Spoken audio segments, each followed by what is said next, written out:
you have that issue, and I've seen it so many times. You take a maintenance guy, maintenance manager, superintendent, or whatever you want to call him. He can make the meal. He can run the meal. Next thing you know, the manager gets fired or whatever. And what do? They promote that maintenance manager up. And he's out fighting fires all the time. He's not managing all of the financials, looking at all the capital projects, looking at all that stuff. And it's brutally being set up for failure.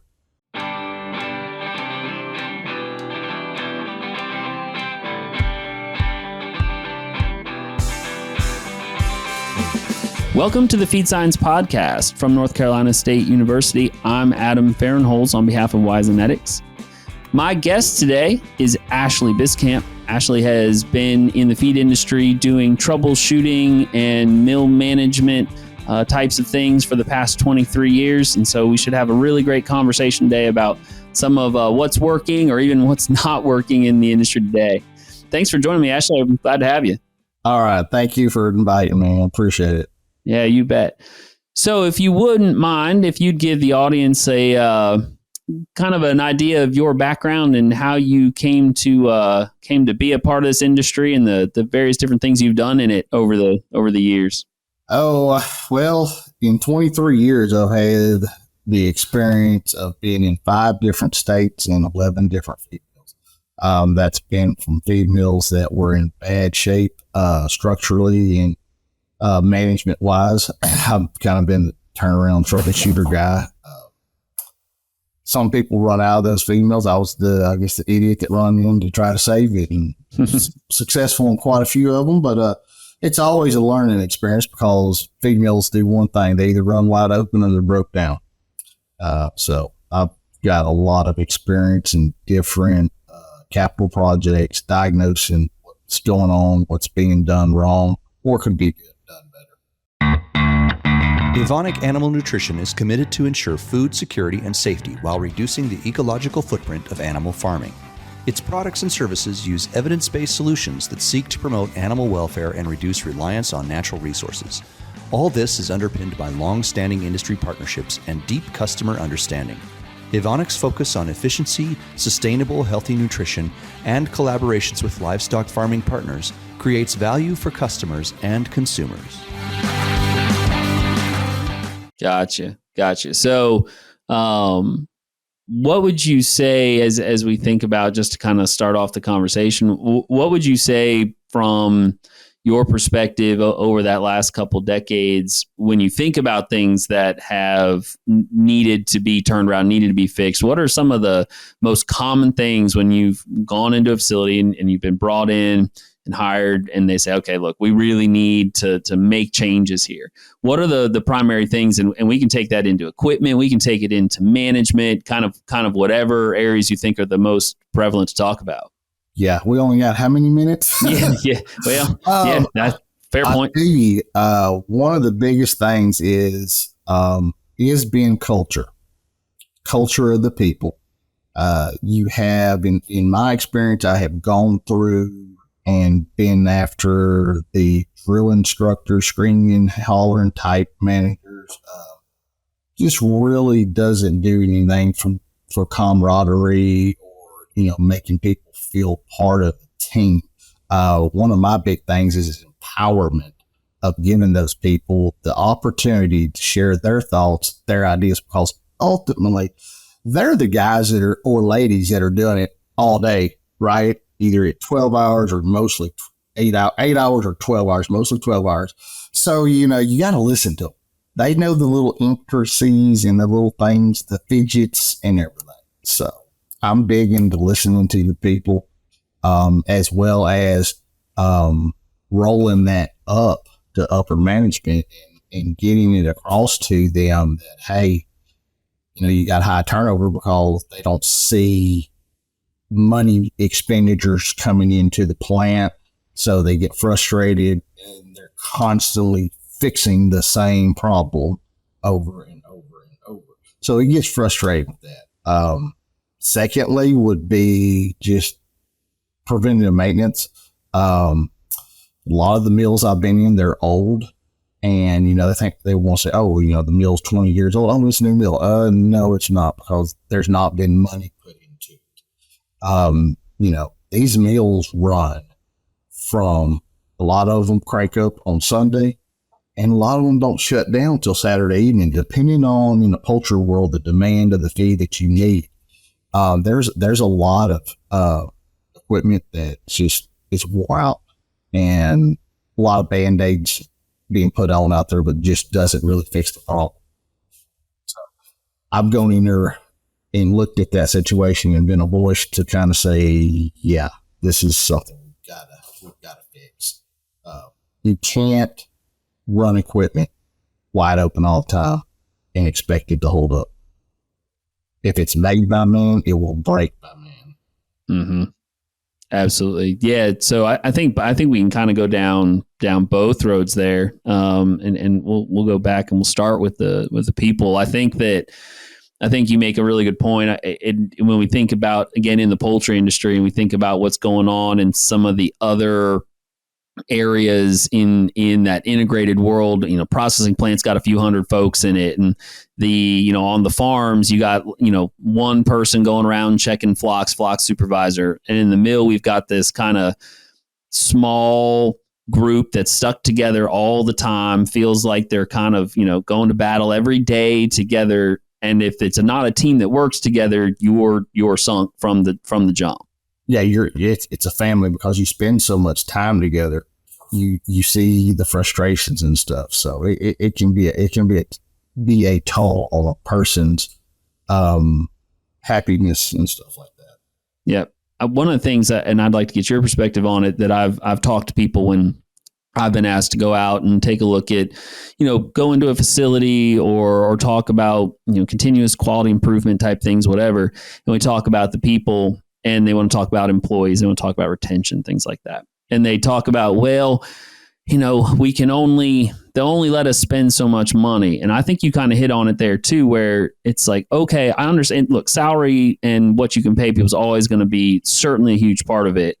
But a lot of the issues I think that we see in the mills end up being, I don't care how much you would pay these people, they wouldn't stay if these kinds of things keep happening, right? Like you said, if they're not being supported. So I'd like to get a little more perspective from you on that, if you wouldn't mind. You really hit a hot button with that, because normally the type of person that we get in a feed mill, in my experience, you don't really get a top-notch crackerjack electrician or millwright come into a mill for a job. Why? Because they've already got jobs somewhere else, making 2 to 3 times the amount of money. So what we end up doing is we take an operator that knows the mill, that's done receiving, done dispatch, done batching, maintenance, more or less a wrench turner. And we take that person and you move them to the next step. You start letting them get their hands on it. And that's how you create the millman, or the feed mill maintenance guys. And, if they stick around, hey, yeah, they turn out good hands, because they know the weird intricacies of the equipment and everything. So that's a big plus in that department. A lot of times money is, people say, oh, more money. Yeah, not really. I'll say that you can put more money, because it makes them feel good at first, but it's like a bee sting. You get hit with a bee and you're like, oh yeah, ouch. And then as it goes away, you're back to the same, well, man, they're still not spending the money. They're still not fixing stuff. And they're working just as hard. And so that gets people not camaraderie. And then next thing you know, they end up leaving. Because it's how they're treated. It's simply that, and I know this has been a shitty day, but I really appreciate you for fixing that conditioner one more time. Mm-hmm. But yeah, I usually look at it, I think, somewhat from the perspective of And it's not to say that people shouldn't be given raises as they do a good job and as they perform. And obviously as, world changes around them and cost of living goes, all those kind of things. But the biggest conversation about how much they're getting paid is the day they get hired. It's hey, when they walk in the door, if the number isn't high enough, they're not going to take the job. But after that, if they leave the feed mill, a lot of times it's less likely to be about, well, I wanted that extra $1 an hour. Well, and it's more likely about, I hear people, they wanted 20 cents and we couldn't give them 20 cents. And I'm saying if they left over 20 cents an hour, it wasn't the 20 cents an hour. No, that's not what exactly. did it. That's what I was getting at. And so much of that stuff in the industry, feed mill industry, is related on different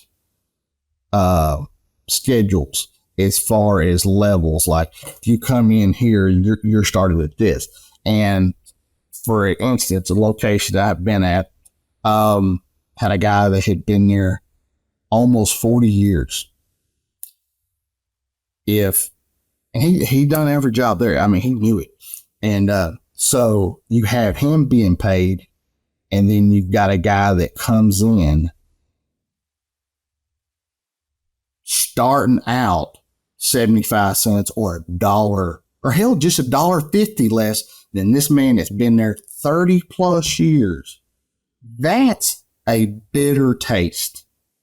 And, it's like, y'all have to realize that the batch operator is the heart of the control system. They do it all. They watch receiving, they watch grinding and pelleting, their batch.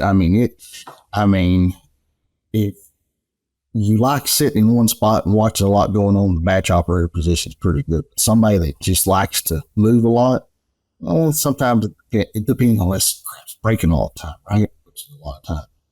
So, but yeah, it's just the pay scale from there.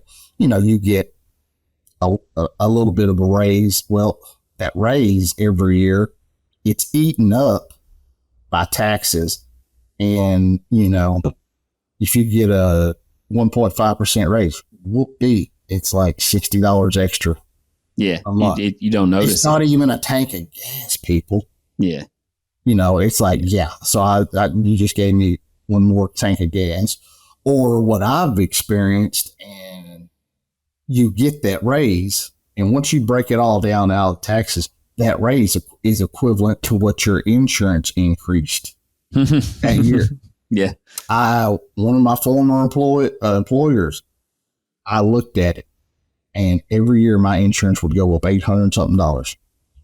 And sure enough, it's like, here's insurance goes up, here's the raise to cover the cost of insurance. And you just did it. And you get into those places where do more with less mentality, which is, it's an old, I don't know what I want to call it, but it's one of those paradigms, do more with less. Well, you do more with less. You can only do that for so long. It's like going to a well for water.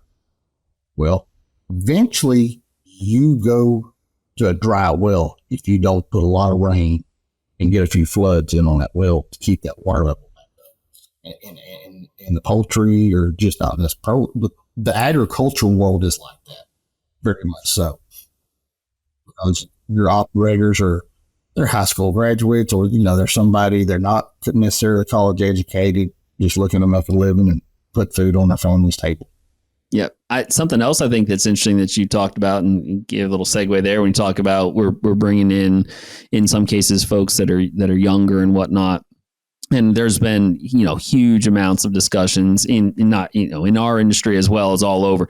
Well, the work ethic's different and everything else. And I think that's another thing that folks that are in that management perspective have to learn is, look, it is different. And now it's not fair to paint with a broad brush. Not everybody's the same. There's a difference depending on, you can't just say, well, they're from this generation. Well, that generation that came from here versus that generation that came from over there are going to be a little different. But also there's this kind of idea of like, well, this is also what you got. So the idea of, well, I'm going to, keep with my management style and I'm going to bend them to do it the way that, it's, you got to get to work with these guys in some way, shape or form. And I think you kind of mentioned it there a little bit with that idea of, we talk about this with some of the younger folks that, well, they all have to, have their ego stroked, or that everybody gets a trophy generation or whatever. And there's some truth to some of that. But I think the other part is that what they have learned has been that not necessarily that they always have to be recognized for doing a good job to stroke their ego, but if they don't get recognized for doing it, they're wondering whether it was worth it. So when you do something like you said, like, hey, I appreciate you working on that conditioner all day, they go, oh, it was noticed that I did that, therefore that must be an important job that I was doing, versus, well, no one ever said anything to me about it. I maybe that's not where I should be spending my time, my focus. And so I think having to change how you approach all these different people that are coming from different backgrounds, different generations, all this kind of stuff, it becomes a really important part of building that team that'll actually work. Yeah, it's, ultimately it's about people. Nothing moves without somebody behind a computer screen or with a knife in their hand doing something. Okay, I mean, you can go with AI robots to a certain point, but you still got to have people that are overseeing a lot of it. It's like all these self-checkouts at Walmart. And I stay away from them. I try to find a human person, but it's just aggravating to see all these self-checkouts getting bigger and bigger in grocery stores. It's like, you're just taking away from the economy because you have less people working. And I get that. All your investors, all they want is the dollar, right? But ultimately, you still got to have people doing what you need to do and feel that they're a part of the team. Yeah. Yeah. I think there's a real opportunity in our industry to properly leverage those things where we say, yeah, it's not about decreasing the size of my team, but it's about, making this process more efficient using automation, maybe at some point, actual artificial intelligence into some of what we do, not so I can have less people, but so I can take this person and give them a job that's, I can do more preventive maintenance than I could have before, because they don't have to be going and doing this kind of more mindless thing that, oh, good, there's a system that can handle that. Now I can go have this person actually go do the thing. We talk about it a lot when I talk with students, things on like receiving, right? And I say, there's a lot of really good stuff in receiving, and don't get me wrong, there's really good analytical techniques, and there's NIR, which is great, and there's all these. And I said, you know what? But you give me somebody that's been standing in that receiving building for 20 years, in a lot of cases, their eyes and their nose, I don't even need some of that other stuff because they know that's not right. And the value there, there's a supercomputer in that person's head, right? And it makes some of these decisions that other things can't. It's kind of funny. When I'm interviewing a maintenance guy or something like that, I always ask questions, and I'll ask them, I'm like, what's your best tool you have? And some of them want to go, well, how is my impact this or this? And I'm like, I'll just point to my eyes and let you see. You can walk through a plant. I don't care if it's a feed mill or a processing plant. Guess what? It tells you, hey, I'm going to break on you. Question is, I just ain't going to tell you when. Listen to those weird abnormalities, smell. Your senses that God gave you will tell you a lot. And I mean, you can walk through there. And I've walked through plants before, and I'm like, hey, there's something wrong. We got a hanger bearing or something fixing to go out. Let's check it. And it's kind of like the 2-week down count. It's like, damn, 2 weeks ago we just talked about this, and then, ordering parts and all. So it's a tough world to manage people nowadays. because they're full of wish me's, what's in it for me type people. And the generation, like you said, the trophy for everything. Yeah, and you get trophies for first place and second loser, in my opinion, right? So it makes it tough all the time. Something I have seen in my years, which I was big into sports and playing football and everything when I was growing up in high school. I look at people that have been in sports, athletes, do better. You're giving constructive criticism, because so many people nowadays, if they don't do sports, oh my God, if you give them any kind of constructive criticism, my feelings. I'm like, I'm not going to walk around on eggshells every day with you, So I've dealt with a lot of that. Yeah. No, I think that's a great point. And I mean, we go down a whole nother path or get into the weeds. Oh. I think there's even things related to, the difference in something like athletics today, where everything is becoming so specialized and kids will play one sport and then they'll travel this. And the idea of just, well, what about just going out and I mess around. I play baseball in the spring, and I play, football in the fall, and certainly soccer's a big one now. And it's like, it doesn't have to be quite so serious, but I'm learning the competition, but I'm also learning it. If I lost, I lost, and I'm going to get over that, and I'm going to go try to be better the next time, and all this, and learn some of that stuff naturally. I think there's other things too, in addition to sports. I mean, you've got things like, scouting or 4-H or stuff like that, where there's you have to do X in order to achieve this. And if you don't do X, you will not achieve that. Uh-huh. And I think there's some real value there when we can find people to do those things. Again, my guest today is Ashley Biscamp, a feed mill management for the last couple decades here in the feed industry, with some insights on the various different things that we are working to improve and constantly turn around in our industry. So I think I think we kind of had a segue there, and I really like what you said about the eyes and the ears.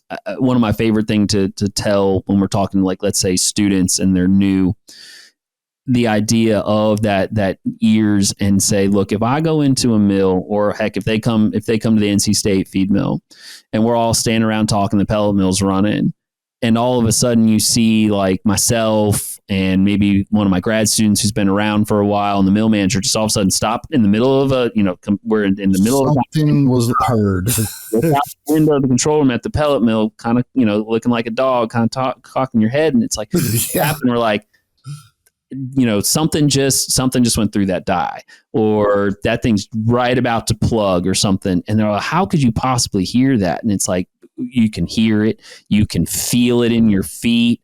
And the amount of value there in, like you said, in just really getting to know your environment and realizing that, there's probably some sensor that can be developed for that. And maybe someday that will have some of that, but it's amazing how much those good people that have been around a long time, that have learned what it looks like, smells like, sounds like, and feels like, can be such a huge difference. Uh-huh. It's too, when you, in my experiences, I have been involved in enough fires and feed mills and responded and all that. And you can smell something quick.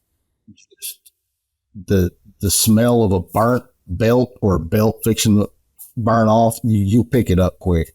But just walking by one of the pellet mills and you hear it go, whoa, loading up, mm-hmm. You're fixing to be digging that mill out. Yeah, exactly.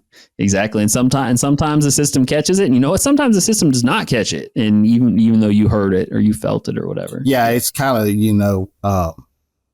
when you shear pins. Your pellet mill's running, and you hear it. I mean, it's hammering it out, and all of a sudden you hear a pow, and it's like just smooth. Yep, we just broke something. There, and you got 2 pins to change. So. Yep.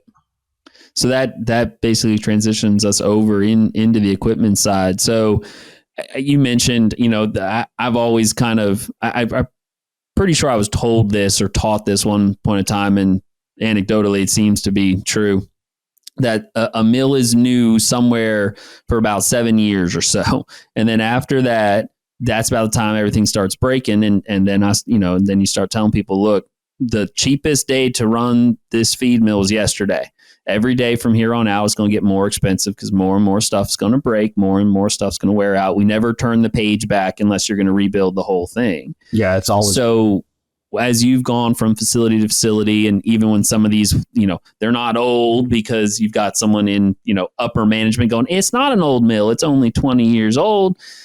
What are the things you see most commonly where it's, if there was only a little bit of attention paid here, it would make a world of difference? It's the blinders, totally blinders, walk by a problem, and the people are not, they're higher up their asses, I'll refer to them. They're not getting around and realize, hey, this is a problem. It's one of those deals. You always housekeep, clean up. When you're housekeeping, guess what you're doing? You're making it look clean. And then they look at, that damn mill is spotless. He's just not an old mill. He's done a hell of a job. Yeah. But you're not seeing the manpower and the effort that goes into it to get that location to that. And in the meantime, it's just every day something breaks. And a lot of times it's the same thing breaking over and over. And you get into a point, nowadays with so much global competition, people buying other companies out, like CPM buying out different companies, pellet, stuff like that. So much equipment's obsolete. I mean, it's scary, and you're like, can't get parts. So what do? You got to find a millwright or a machinist that say, hey, this is broke. We've got probably 15 welds around the shaft. Can you kind of recreate this from this? Yeah. At 2:00 in the morning. Yeah. Yeah. Yeah.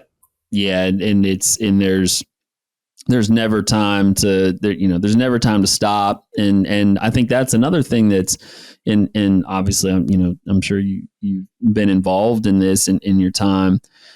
We've seen so much consolidation in the industry, and then even amongst the companies where it's, hey, and I get this 100%. And I love going and seeing these facilities when they get built because they're cool to see. But hey, instead of having to run these 3 mills, we can build this one giant one and it'll do all of it. And it's like, I get it, and it's more efficient. But before, when one of them broke, there were 2 others that could, pick up a couple extra shifts. Yes. And we figure out how to get the feed made. Now you got one. And when one's not running, you got nothing. And I look around every time I see that happen and think this is getting scary, because we are putting all of our eggs in a basket, quite literally, at this point. Totally. Because what you get into, you've got NAE feeds, you got the different feed. Well, you have to process that feed a different way. The process, let me say this, is the same, but it's different ingredients, or you can't have this ingredient. So, it's always, they're looking at different ways to do that stuff. And it's like, can't have this drug in there. You got to get rid of this to be able to do this. There's always a sacrifice for every gain that you have in a feed. I know the mega mills, one was just built recently, very close to me. And, they've had a lot of trouble with it, because what happens is bills come up, and it's push, get it going. And they don't allow time for the belts to hang, to stretch. And then after that, guess what's happening? They're busting belts. Brand new. Well, this is a brand new mill. That belt was just put in. It ain't, well, you can't go into a new mill, hang the belt, put it on backwards or whatever, make the rookie mistakes, and then turn it on. because as it runs, guess what? All those weight of those buckets has got to stretch that belt, and then your lap, your splice. Guess what? It's too loose. And it's just a lot of people. You get engineers. Yeah, it looks good on paper, but in realistic terms, you got to give a mill 6 months to a year to get the kinks out. And that's going from point blank. It's like, okay, let's start this mill up. Okay, we're going to shut the other mill down. And by the time you do all the ingredients out, you're hurt. Yeah. Yeah. Well, and going back to what we were talking before about on the people side, it's, it's one thing where we look at this decades ago where, and the good news is I've got a maintenance guy that was, he's been here for 30 years. And so he was here the last time we did this too, and the time before, and the time before, and the time before. And now so many times we're running into facilities where it's, all right, hey, so you've put you've replaced a belt on an elevator, right? And everybody's going, no, never been around to see that done. I started working here, I started working here 3 years ago as the assistant to the maintenance guy. And a year ago he left and they made me the head maintenance guy. And I've never seen this before. And that seems like that's just happening everywhere. And so now we're doing repairs or preventive maintenance with folks that that might be really good. Like they've got a huge amount of mechanical potential and everything else, but they have no institutional knowledge. And how do we get that to them is so hard. You have that issue, and I've seen it so many times. You take a maintenance guy, maintenance manager, superintendent, or whatever you want to call him. He can make the mill. He can run the mill. Next thing you know, the manager gets fired or whatever. And what do? They promote that maintenance manager up. And he's out fighting fires all the time. He's not managing all of the financials, looking at all the capital projects, looking at all that stuff. And it's brutally being set up for failure. And it's like, I know in my location, I was understaffed and had to grow the staff, and it was just getting stuff done. It was like, my higher ups was like, yeah, you can't ever do anything in your office. He goes, your door swings all the damn time. And I'm like, I have no daytime maintenance supervisor. I have no daily or day shift maintenance supervisor. It's all me, and my people that I have empowered to make the calls on the fly. And I always told him, I said, look, one of the best guys I've ever worked for told me one time, he's like, the ass chewing's always less for making a decision, whether it's right or wrong. Don't make the call is worse. And there's a lot of truth to that. Some people are so scared to make decisions. Yeah. But when they make paralyzes the decision and you're like, hey man, good job. Thank you. Where's my money? It's like, we'll talk about that. Yeah. Yeah. So last thing I think then we'll touch on, because you just mentioned it there and you mentioned at the top too, from your perspective and having been in a few different places over the years, assuming that we're talking to people here that might be listening that are both in the mills, as also hopefully some folks that have mills that work under them. What needs to happen for that upper management, whether it be live production or HR or anything kind of that upper side, what needs to happen for them to understand what's really going on in the mill and to make that relationship work, both from them managing down and from us managing up out of the mill to make sure they understand? One thing I'll say, we could go a whole show on just that one question right there. When you have your subordinates, your people below you start saying things, it's already too late. It's already too late. Because at that point when they have brought it to your attention, you're years away from ever getting a new mill, or 2 to 3 years of getting the equipment replaced. because you see nowadays, and I go back to a professor I had at Texas A&M when I was going there, and it was the Aggie Animal Science Wall guy come in there, and he was addressing everybody, and he was former A&M graduate that had got tired of the corporate world. He broke out and started the dew ranch up in Colorado. And he told us, though, he said, you that are in this audience right now will have 7+ jobs, work for 7+ different companies before you retire. And I thought, no, man, I'll tell you right now. Yeah, he's right. Because you have nowadays so much of the turnover, not only at the lower mid-level, but higher up. Well, you don't ever get anything accomplished because you're getting something done. You got a voice at the top that are fighting for you. Things are progressing. And boom, that person goes away. It's Groundhog Day all over again. You got to bring the next guy in. You got to start all over. It gets a little further, and if you get the hang around, boom. I've seen it. I've witnessed it. I've lived it. And it's like Groundhog Day. Yep. I think a lot of that probably goes back to what you said, about empowerment, right? And it's the employees being, in the mill, being empowered to make the decisions to make things work. And then it's employing the mill management or empowering the mill management to be able to make those decisions.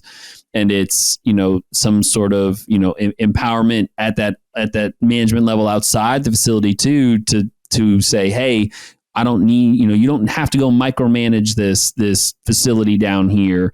Let them do what they're good at, kind of a thing. And I have worked with some micromanagers, and I can't stand it, to be honest with you, because in my experience, micromanagers, they know a lot, and they have in their head that everything happens and gets done.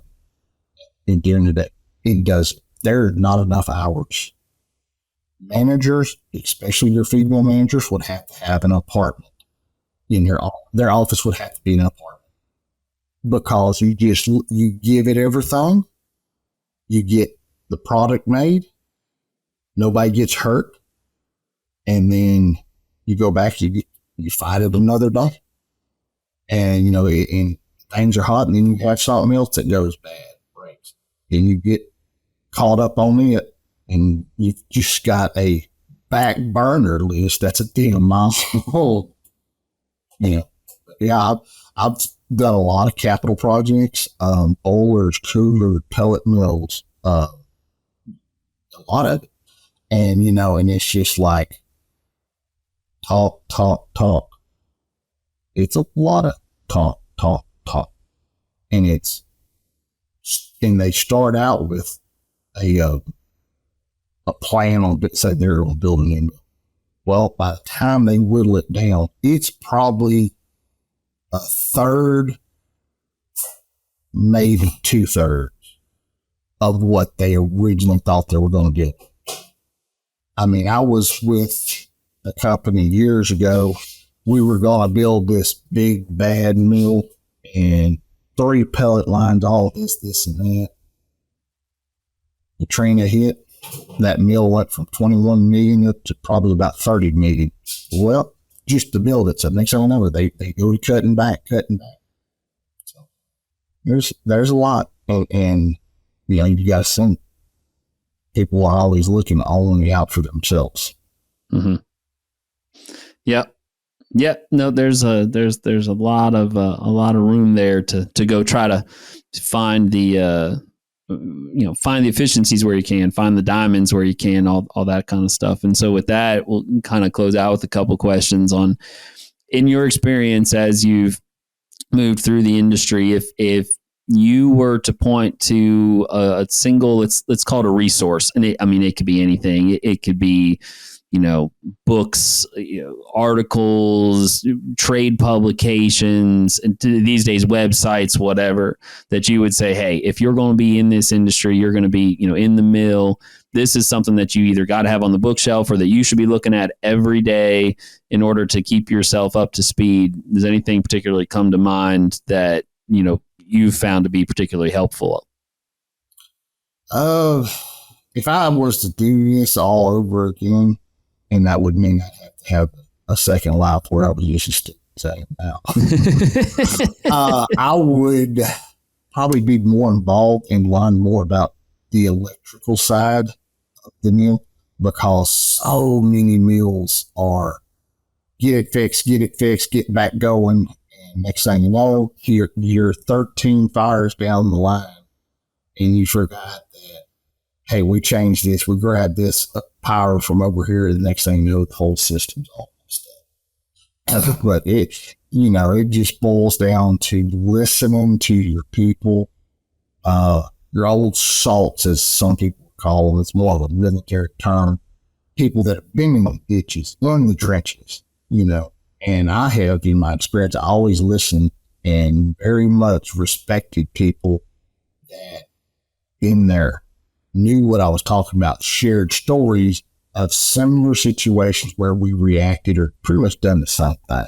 Mm-hmm. But I don't know if that answers your question really. No, it does. I think it's a really good example of, sometimes the resources are those things, right in front of you, and it's the folks and the people that are there, and go ask them. They've been around, or find the person that was here before. If you can get their number. I mean, hell, I don't even care if they don't work here no more, but does someone have their number? Because unless they left here on really bad terms, if they'll pick up the phone, that might kind of help. It's one of my blessings. I call it that. All the locations I've been at, I have maintained friends after parting ways, whatever, and still receive phone calls like, hey, I don't remember. What did we do that? And I'm like, shit, let me think about it. It's a people thing, man. Machines don't do well without people, because guess what? Somebody's got to go behind greasing it. Yeah, somebody's got to go back behind cleaning it up, changing the dot. Yep, absolutely. And so that's going to then be my last question is, if you're in the facility and we're looking for people to come and work, and we talked some about their salary, we talked about different generational stuff, but what would be something that you think most folks don't think about when they're trying to say, I'm looking for someone who can come in and do a professional level job, whether it be sweeping the floor, running the maintenance, operating the pellet mill, I don't care. What is something in your experience that you think, most people don't think about asking this question or looking for this in the people they hire, but it's proven to you to be really, really valuable to look for in an employee? Drive. Okay. Yeah. Drive, the willingness to fail. Yeah, that's great. You don't learn anything unless you get failed at it. Yep. It's hard for me. I say a lot of times, guest leg plans go awry, mice and men, because I did a huge upgrade, shutdown, 4-day shutdown. And I had went through that damn thing so many times. I was doing a mixer, an electrical upgrade issue that was very dangerous. I changed out 2 fat tanks and all of that in 4 days. And you know what? It went pretty well for considering the engineer that I worked with. He's a great guy. Listen, he's in your BG auto shop. He goes, I'm going to tell you, been in it a long time. He was 60s, maybe pushing shit. He goes, ever check every nook and cranny. And the bad thing about it is you've got higher ups that expect you to be perfect on that, when they had no clue how to even begin to do the project or look at what it goes into. So it's been a learning experience. You learn something. The feed mills, agriculture, and you're gonna learn something every day. Uh, you've got to learn to listen to your people. The old ways are still good ways. They can be improved, but sometimes you just got to strip it down. And I see where a lot of people fail to look at Feed Mill 101, your basics. You know, ultimately go back to square one. Yeah. Well, I love that answer on the drive and not being afraid to fail. And I think that's true. That was a real tough question. I had to really stop and think. No. And I looked at some people that I have grown to be better employees, better, and that was one of the things, change is hard. People are scared to change, but in reality, everything changes. Yeah. Every day's different. Well, I mean, I look at it as, again, when I've gone into places that are looking for continuous improvement and stuff, and if I got a pellet mill operator that's sitting there and going, well, I mean, I haven't plugged a pellet mill in a month, in 2 months, and I'm going, well, how hard are we trying? It's like, are you playing with the system? Are you trying to, make something a little better? Are you willing to say, man, I'll eat it if I'm wrong, but I think I've got an idea? Or the maintenance guys who are going, you know what? I know we've always replaced this thing that's failed with this particular component before, but there's this new thing on the market and I'm going to try it. And I know if it fails, I'm going to be out here ripping this apart again. But I'm willing to eat it if I'm wrong. I think this might be a better way, and empowering them to say, okay, if you think it's better, as long as you're going to be willing to deal with it if it doesn't work, I'll sign up for that. Yeah. Yeah, I get that totally. I was going to say something. I kind of lost my thought for a second. Yeah. I think it may have something to do when I said something about the pellet mill plugging and it being okay. Oh, yeah. Yeah. Well, what happens is everybody finds, and this is a bad word, complacency. Okay. When I took over a location, they had learned where they could run the mills and not have to worry about stuff. Mills would kind of do okay, and they gained efficiency from not plugging it and running it as hard. But the problem was there was things that needed to be fixed that nobody was really looking at. I just went to basic 101, man. Made me look like a superstar with a cape. And you're like, well, nobody showed us that. And you have a lot of the upper management and your old time managers are scared to groom people below them for their replacement. Mm-hmm. And, that's one of those things, because I know a foreigner one that was just a tyrant. He never showed anybody anything. And it was really sad, because, the people wanted, nobody goes to work to be sorry, screw up, and mess up all the time. Who likes to do that? Right. Yeah. But if you're trying to keep all the good stuff for yourself to be the hero, so it's like, yeah, that way no one else will know, but I'm the only one, and that makes me feel good, then yeah, that this probably ain't the place you should be. Yeah, it's called their job security, but right. Like nobody has a secure job. No, I'm with you. Well, Ashley, I think you and I could probably talk about feed milling for a very, very long time. Yeah, we'll have to stay in touch and absolutely touch back and forth. Yeah, absolutely. And my guess is as hopefully we keep this going, we'll have folks back on again, and there's always new stories, and there's always some other fire that got put out and something to share. So, people only listen for so long at a time, but no, I very much appreciate the time, and I enjoyed our conversation. All right. Appreciate it too. All right. So this has been the Feed Science Podcast from North Carolina State. And on behalf of Wisenetics, I'm Adam Fernholtz. Thanks for listening.